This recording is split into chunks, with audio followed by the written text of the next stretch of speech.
Number 3. I've mentioned before that Bravefin's Musashi doesn't have a single terrible boss battle, and after scaling an ancient tower, running from the tower's guardian as it rolls downhill in a manner that Sonic the Hedgehog would rip off a month later, and arriving back at All-You-Can-Eat Palace, you're met with the Thirstquencher Empire's Steam Knight.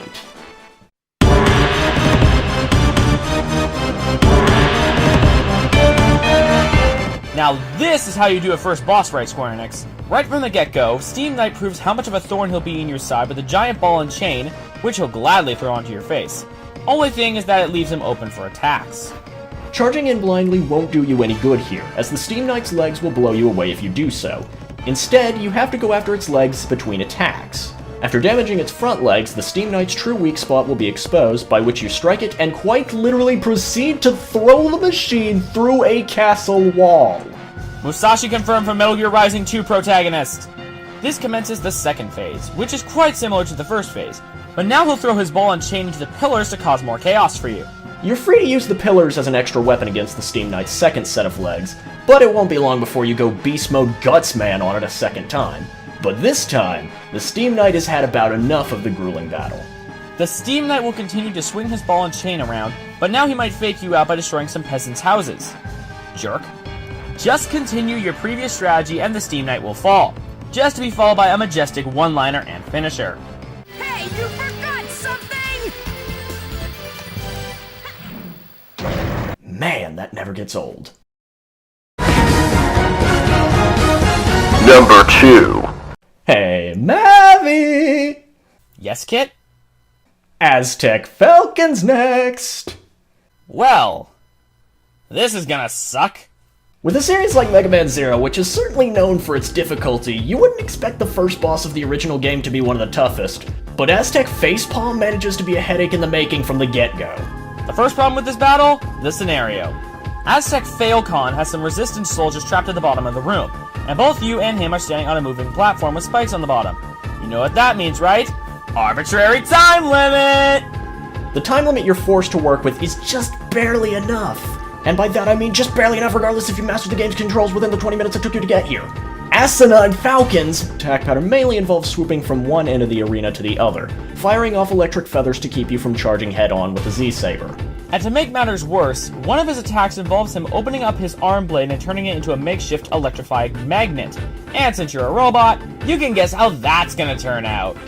Combined with how weak your attacks are compared to his, and you have a recipe for rage. Seriously, this isn't a JRPG! Why do I need to grind like it is one just to beat the first boss? You're gonna regret using that analogy, Kit, my boy. But before we get to that, let's get to our other penultimate rep. Number 2. We now interrupt your scheduled countdown with a special informational newsflash from the Hylian Science Federation. This is a Gohma. It's commonly known amongst many Hylians as the infestation present in the Great Deku Tree and your first great challenge in Ocarina of Time. However, we here at the HSF have done some experimentations on the Gohma race and discovered that it may mutate under certain conditions. For instance, if a Gohma is subjected to lava, it will mutate into this.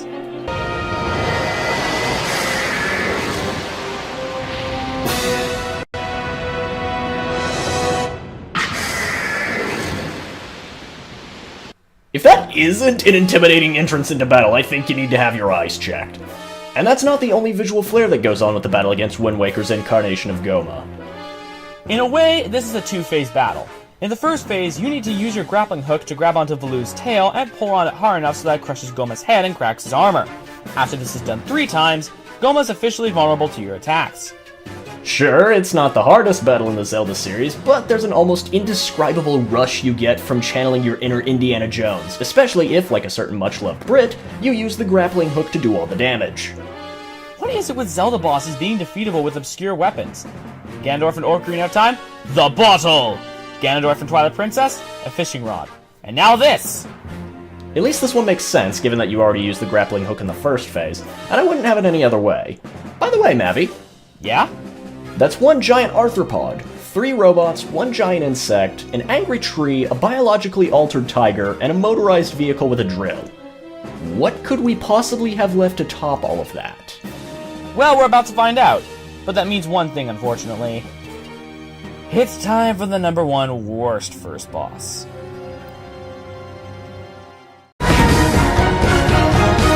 Number 1. Hey, Kit! Yes, Mavi? You hungry for some catfish? Where are you going with this? Narmer. I hate that catfish! Fry in the depths of Tartarus, you meddlesome and diabolical hellspawn!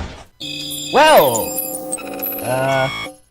to those who don't know, we are referring to Narmer, the first boss of Etrian Odyssey 3.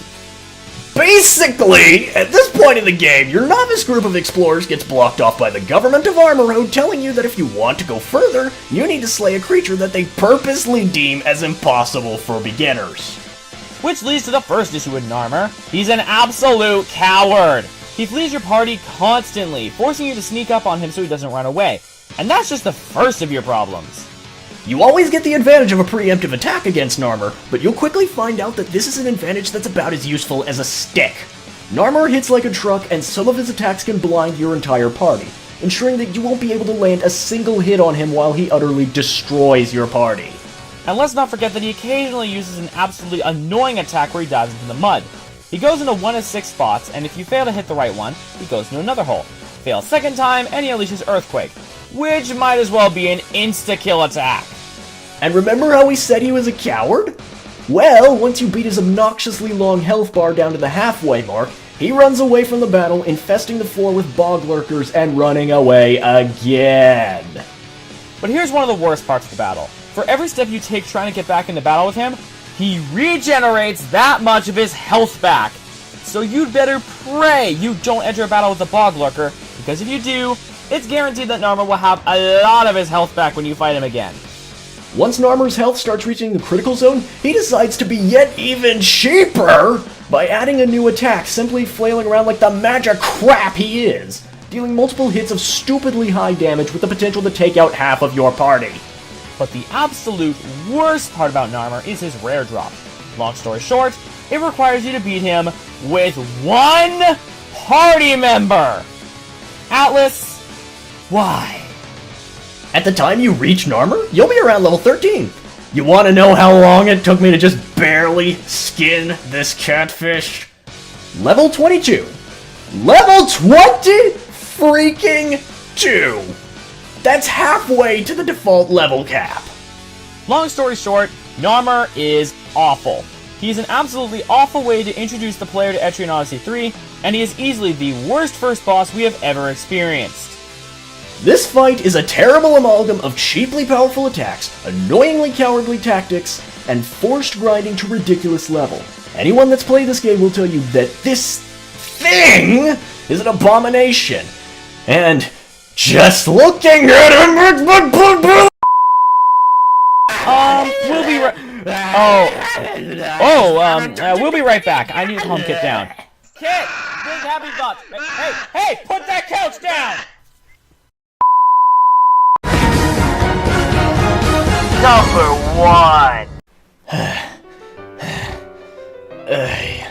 1. You feel better now, Kit? Just a bit. I need some catharsis. Where were we again? We're at the number 1 best first boss right now. Also, you're paying for that couch. And the TV. And for that house that you burned down. And you're paying for my lunch. Fair enough. Anyways, let's get to our number 1 best first boss now. Which would be none other than... Wait, Maverick. The script says we're talking about Orochi. Orochi's not a first boss. Wrong Orochi, Kit. We're talking about the Daiku Orochi from the Wonderful 101.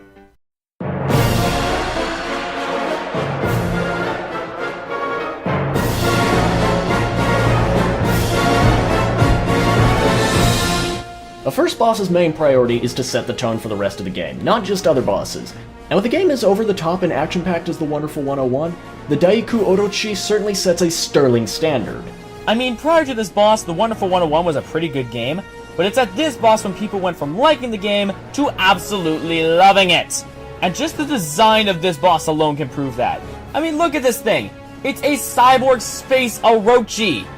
The setup is as follows. Lambo, whom you see piloting the Blue Eyes Wrong Dragon here, wants to steal the goddess statue so that he can let his Geth jerk allies invade the Earth. And it's up to Wonder Red and company to send Mecha Ghidorah to the scrapyard before that can happen. With the setup now put in place, the wonderful 100 are ready to take on the Space Hydra, but not before transforming into their unlimited forms for the first time in the game, and thus, the battle against this mighty beast begins.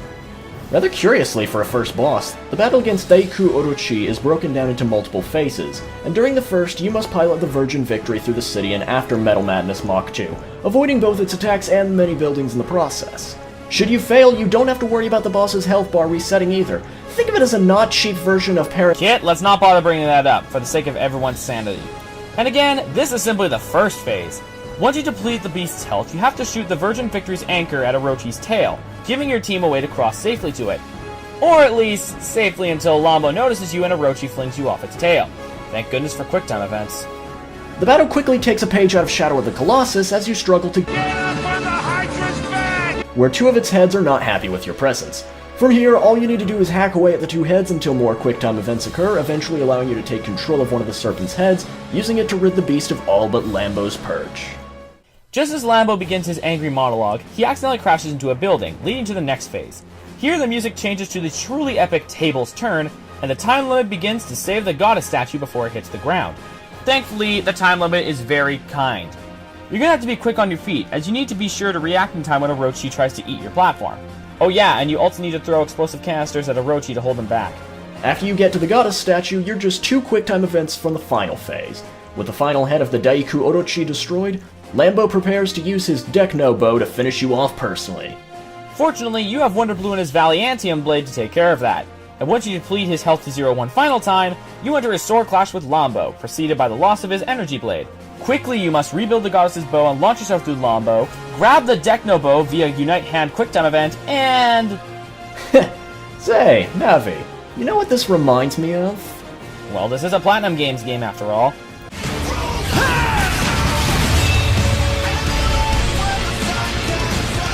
Don't tell us you weren't thinking the same thing.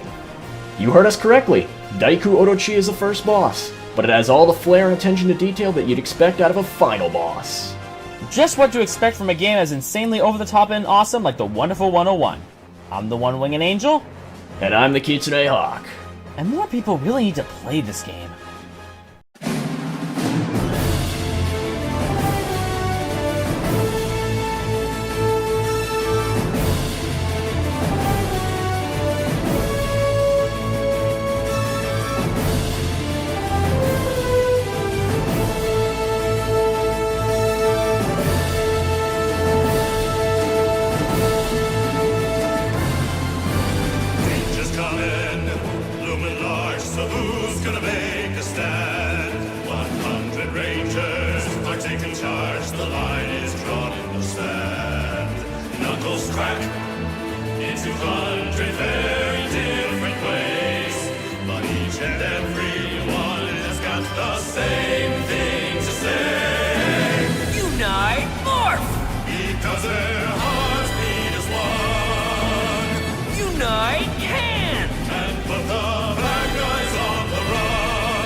You know, I never thought I'd have a use for all of the salts.